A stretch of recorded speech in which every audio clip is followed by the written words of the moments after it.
6 साल पहले का एक वाकया है।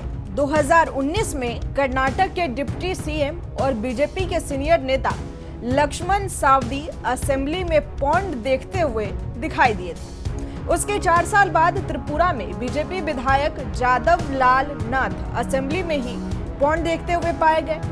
हालांकि दोनों के खिलाफ कोई बड़ा एक्शन उस समय पर नहीं लिया गया, लेकिन अभी मामला महाराष्ट्र विधानसभा से बाहर आया है। वो काफी वायरल हो रहा है और इस पर एक्शन भी लिया गया है। जी हाँ, आइए आपको महाराष्ट्र के कृषि मंत्री का रमी वाला वीडियो दिखाते हैं। हालांकि इस बार कोई पौंड नहीं देख रहा था, लेकिन असेंबली में रमी जरूर खेलते हुए मंत्री जी पाए गए।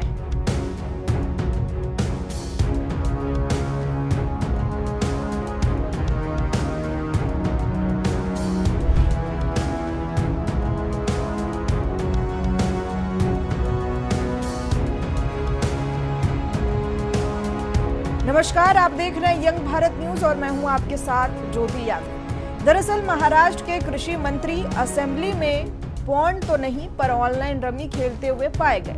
सरकार ने उनको डिमोट कर दिया। महाराष्ट्र विधानसभा में ऑनलाइन कार्ड गेम खेलते हुए कैमरे में कैद होने के बाद मंत्री माणिकराव कोकाटे को कृषि से खेल एवं युवा कल्याण मंत्रालय में स्थानांतरित कर दिया गया है। उनकी जगह दत्तात्रेय भरणे को कृषि मंत्री नियुक्त किया गया है। यह निर्णय मुख्यमंत्री देवेंद्र फडणवीस और उप मुख्यमंत्री अजित पवार के बीच हुई बैठक के बाद लिया गया।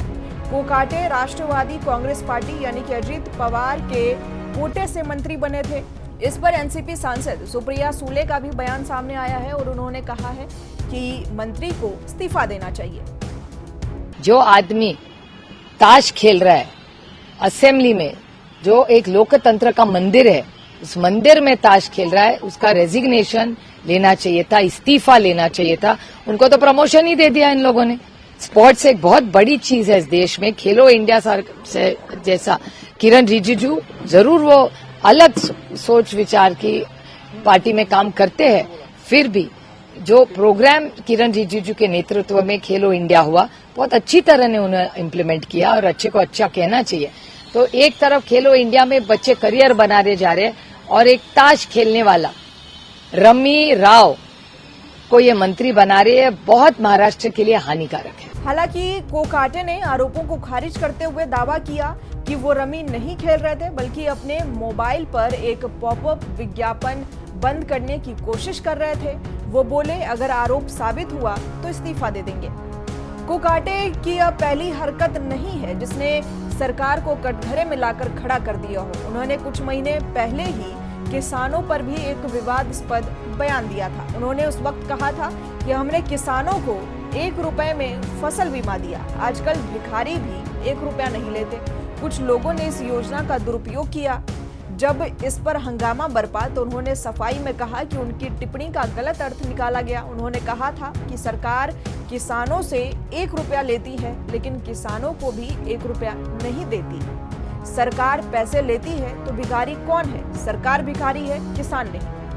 कोकाटे ने इससे पहले ये भी आरोप लगाया था कि सरकारी योजनाओं के माध्यम से किसानों को दिया जाने वाला पैसा शादी ब्याह जैसे आयोजनों में इस्तेमाल किया जाता है। उन्होंने कहा था कि किसान माफी के इंतजार में 5 से 10 साल तक कर्ज नहीं चुकाते। कृषि योजनाओं से मिलने वाला पैसा सही काम में खर्च ना होकर सगाई और शादियों में खर्च होता है। किसान खेती में 1 भी रुपया नहीं लगाते। कोकाटे तब भी विवादों में आए थे जब फरवरी में उन्हें और उनके भाई सुनील कोकाटे को नासिक की एक अदालत ने 1995 और 1997 के बीच सरकारी कोटे के तहत फ्लैट पाने के लिए फर्जी दस्तावेज जमा करने के आरोप में 2 साल की सजा सुनाई थी। तो ये था पूरा मामला। महाराष्ट्र के मंत्री माणिकराव कोकाटे का असेंबली में गेम खेलना, किसानों पर विवादित बयान देना और फर्जी वाड़े में सजा, ये सब उन्हें भारी पड़ा। अब देखना होगा कि क्या कोकाटे को उनकी पार्टी समर्थन देती है या फिर उन्हें इस्तीफा देना पड़ता है। अब जैसा उन्होंने दावा किया था, फिलहाल सरकार ने उन्हें कृषि मंत्रालय से हटाकर युवा कल्याण विभाग में भेज दिया है और ये संदेश दिया है कि मंत्री पद की गरिमा के खिलाफ और इससे खिलवाड़ कतई बर्दाश्त नहीं किया जाएगा। खैर, आप इस पर क्या सोचते हैं? कमेंट कर हमें जरूर बताएं और इसी तरह की तमाम बड़ी खबरों के लिए जुड़े रहें हमारे साथ। देखते रहें यंग भारत न्यूज।